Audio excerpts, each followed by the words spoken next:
Hi, welcome to Leadership in Shorts. Today we talk about narcissism and narcissistic leadership and what that means to us. We talk about the manifestation of narcissism at workplaces, in relationships, and even at home. So we call this episode Mirror, Mirror on the Wall. We reach you every fortnight with new episodes and nuggets on leadership that might urge you to think about yourselves, your own leadership styles, and how you impact those around you. For more, do visit my blog at www.muktakamplikar.com and my articles at my LinkedIn handle, Dr. Mukta Kamplikar, and follow my Facebook work page at facebook.com/KamplikarMukta. We are at Zankar Studio. So today I have with me Deepak Sathe, who is an enthusiast, an aware citizen, a keen and curious learner, besides being an entrepreneur and a businessman operating out of Pune. Hello, Deepak. Hi, Mukta. Thank you for having me here. You're welcome. I find narcissism showing in many places. Cafes and regular conversations we have. We hear this term more often these days than we did before. You are being a narcissist. We also see many more reels and videos on social media handles with advice around narcissistic people, be it relationships or working relationships. I am curious, who is a narcissist? So I completely agree with you. It has gained a lot of importance. We are hearing a lot more about narcissism and also that narcissism itself is increasing in our society. So to me, narcissism is an extreme involvement with self to the degree that it makes a person ignore the needs of anybody around them. While everyone may show occasional narcissistic behavior, true narcissists frequently disregard others and their feelings completely. They also do not understand the effect of their behavior on other people.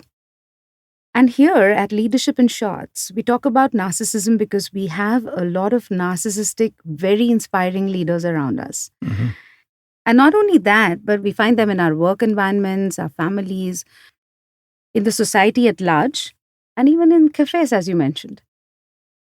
Since I mentioned cafes, I recall someone I know and meet every day who continuously talks about himself and his achievements, and also attracts a lot of attention.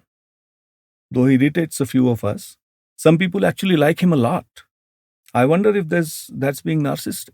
Yeah, so you're right. Narcissistic people can be very popular as well, which is why we're talking about it today as well. People who show signs of narcissism can often be very charming and charismatic. And that's the tricky part. They often don't show their negative behavior right away, especially in relationships. There are many people who show narcissism in common surroundings like cafes. They often like to surround themselves with people who feed their ego. They build relationships to reinforce their ideas about themselves. And their relationships with these other people are very superficial. And today's subject is narcissistic leadership. Why do you think it is important to talk about this? So these narcissistic leaders are actually very inspiring people. And they also, some of them, shape the future. Like if you talk about leaders like Napoleon or Roosevelt, who determined the social agenda in their times, or men like Andrew Carnegie or Rockefeller, Edison, Henry Ford. So they exploited new technologies and restructured the industry. So these are the people who also had a dark side. And like Freud noted, there is a dark side to narcissistic leadership as well.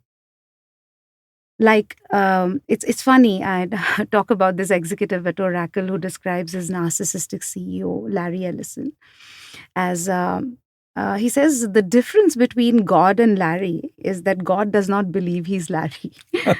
And that observation is quite amusing, but it's also very troubling. And not surprisingly, most people think of narcissists in a primarily negative way, Right. but data also suggests that these people have made very big changes and made things happen in organizations. And so it's important to understand narcissism as a phenomenon, and the way a narcissistic leader operates and how to deal with a narcissistic leader. And also understand the term narcissist. Where does it come from? When I was young, we had a story of a flower called Narcissus. Does it have anything to do with it? Oh, yes. The very famous myth of Narcissus and Echo. So Echo was a nymph, and she was destined a fate that she could only repeat sounds and the last words of other people. So one day she spots this very handsome man called Narcissus, and she follows him through the woods, but she can't speak without repeating his words. So Narcissus ends up rejecting her. And when Narcissus rejects her, then God's fate Narcissus that he could never have anything that he loved. One day, when Narcissus was hunting, he goes to get a drink, and then he bends down and he looks at his own reflection. And he's so awed by this person that he sees in the reflection that he just can't move. He tries to grab the image, but he can't, which makes him more and more infatuated. So Narcissus stays there at the riverbank without sleep or food, and then he gets wasted, and it becomes the flower, the Narcissus, the flower of Narcissus, as they call it. So, it's like he rejects Echo. He can't have what he loves, and then because he falls in love with his own reflection, he gets wasted looking at himself. That's the story of Narcissus and Echo, and that's where the term narcissism comes from. That's fascinating. But tell me, how do we spot a narcissistic person? Is there a test? Are there some conspicuous characteristics? Oh, many, many, many. So the first one that I'd like to talk about is this whole grandiose sense of self-importance.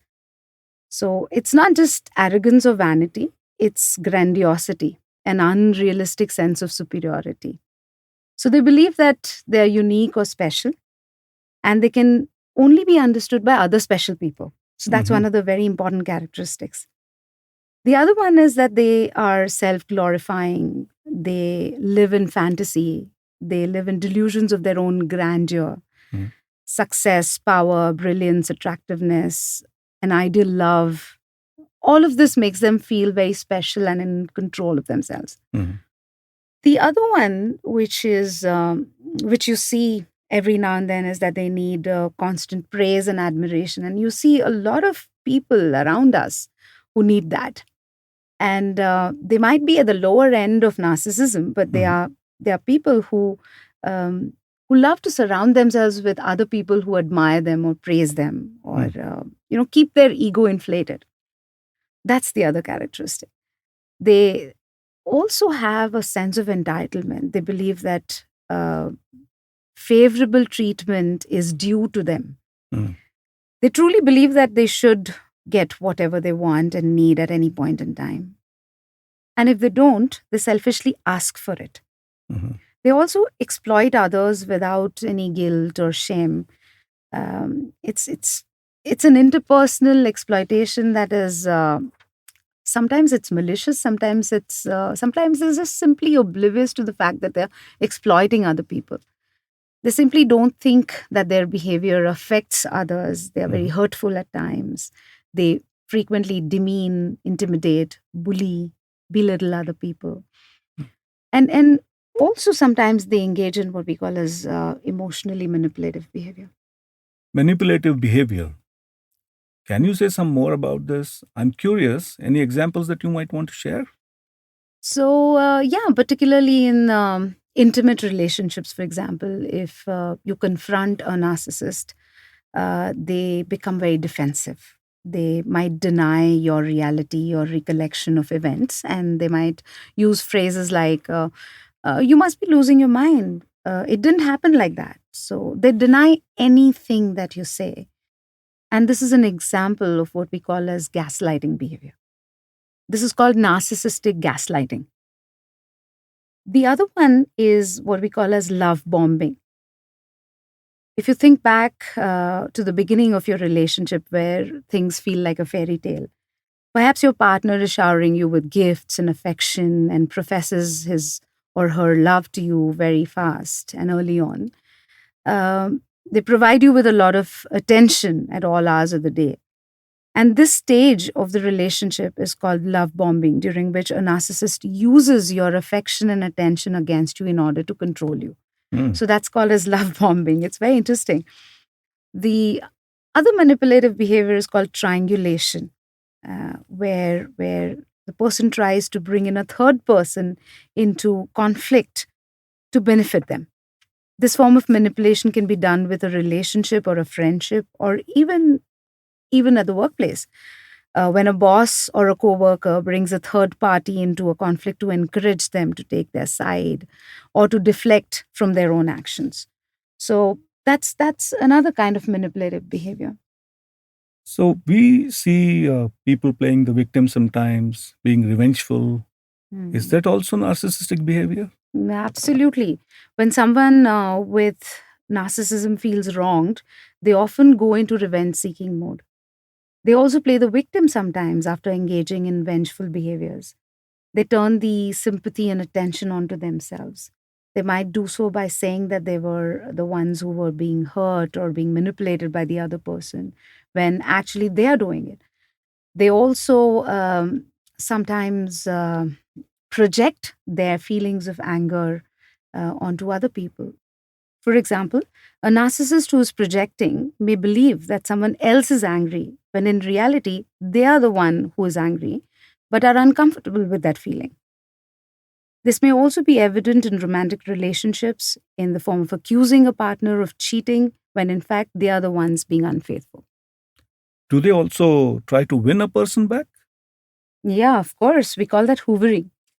Hoovering takes place when a narcissist attempts to win a person back. And this is comparable to the love bombing stage that I was talking about earlier, in that the narcissist may employ similar tactics like showering a person with gifts and praise, or liking their post on Facebook, for example, or doing things to please that person, or sending uh, random text messages sporadically so that the person gets sucked back into the former relationship that they had with the narcissist. So these are some of the manipulative behaviors of a narcissist that we need to be aware of, and these really help us spot a narcissist. Mukta, you have been quite a proponent of self love in your poetry and self help books. Hmm. In one of your books, there is a chapter on self love Hmm. where you say that self love is important. And we hear that it is important to have self love even for maintaining your confidence, self esteem, etc. Hmm. So, where do we draw the line? When does it really become narcissism, a disorder? When do we know that it is now harmful to self and others? I think that's a great question, Deepak, and it does come in various forums. So, when we talk about self love, it's about loving our frailty, our vulnerability, our flaws. It's beyond what we call self esteem. Self esteem is still about self evaluation, but in self love, we totally accept ourselves. Um, Whereas in narcissism, we can't tolerate being wronged or criticized. This is why narcissists are defensive and hypersensitive. But when they receive admiration and attention, they are very happy like little children. Self love makes us humble. We have no need to parade behind a facade or false pride. Nor do we idealize and aggrandize ourselves or deny or hide our weaknesses and flaws. But in narcissism, we do so. And not just that, but like bullies, narcissists actually deal with their inner shame. And that is what makes them relentlessly critical of other people. They can dish out criticism, but they cannot take it themselves. Their bragging and grandiosity is basically their own insecurity and inability to deal with their own flaws. To compensate for their shortcomings, they want to associate with high status people, institutions, and harbor disdain for those seen as inferior. In a narcissist's world, things are black and white. They don't respect grays. They believe they're always succeeding or failing, and their mood fluctuates accordingly. They make no room for mistakes or mediocrity, and they also fly into rage. Mhm. In contrast, if you look at self compassion and self love, it enables us to accept ourselves for our shortcomings and empathize with others. So that's the real difference.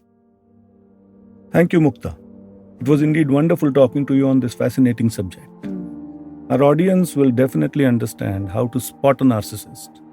In the next episode, I would like to talk to you about how to deal with one. Absolutely. And thank you, Deepak. It was indeed wonderful talking to you as well.